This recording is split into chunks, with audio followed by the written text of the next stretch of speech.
السلام عليكم ورحمة الله وبركاته. أهلا بكم حبايبي، يا رب تكونوا بخير. النهاردة نعمل مع بعض أكلة اقتصادية جدا وحلوة جدا ببيضة واحدة بس. زي ما انتم شايفين كده، عايزين بيضة وعايزين كمان معلقة توم مفروم، معلقة تكون كبيرة، وكمان عايزة بصلاية وسط تكون متقطعة بالشكل ده، وعايزة كمان معلقتين خضرة متقطعين بالشكل ده، بقدونس وشبت وكزبرة، بس يكون الورق بس، العيدان لا.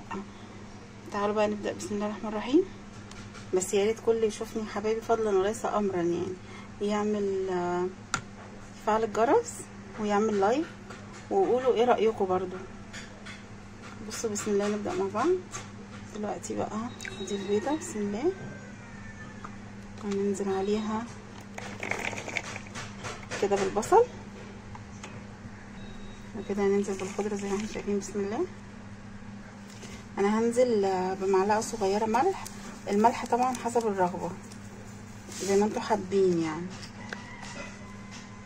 برضو كمان هحط معلقة صغيرة فلفل اسمر، اللي حابب يحط فلفل ابيض براحته برضو، وكمان معلقة صغيرة كمون زي ما احنا شايفين كده. دلوقتي بقى كمان هننزل بمعلقة الثوم المفروم. دلوقتي بقى هنقلب كل الخليط ده كده مع بعض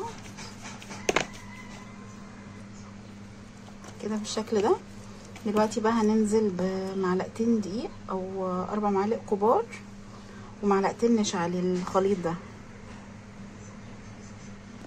بصوا زي ما احنا شايفين كده، هنزل ب4 معالق الدقيق وهحط عليهم كمان معلقتين النشا كده زي ما احنا شايفين، معلقتين النشا كمان. دلوقتي بقى هنحط نص معلقه صغيره بيكنج باودر كده، هنحط نص معلقه صغيره بيكنج باودر. دلوقتي طبعا بقى كله هيقول لي طبعا المواد كلها بقت جافه كده مش هينفع تتعمل. دلوقتي لا، هننزل بقى عليها بميه كده، شويه صغيرين بشويه صغيرين،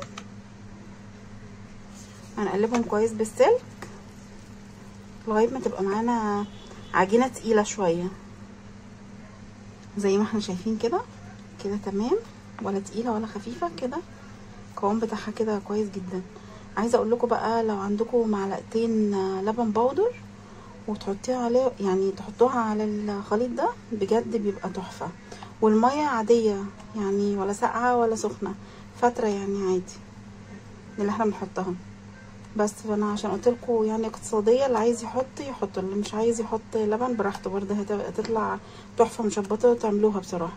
دلوقتي بقى هنجيب طاسه او حله وفيها زيت، وبعد كده بقى هنقلي الخليط ده فيها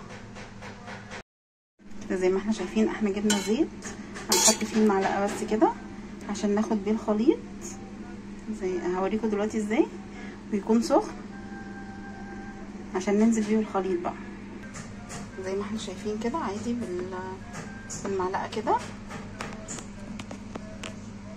وهننزل بسم الله تاني زي ما احنا شايفين كده،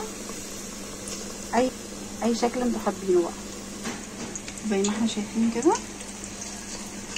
نعمل بقى كده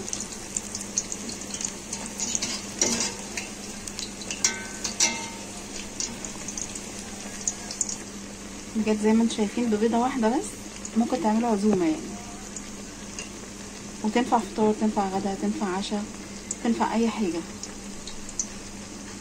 تنفع في اي وقت بصراحه. ولو وقت الزنقه برضو، لو وقت زنقه عندك ومش عارفه تعملي ايه، دي اكله سريعه. طبعا هتقولي لي هنعرف استوت ازاي.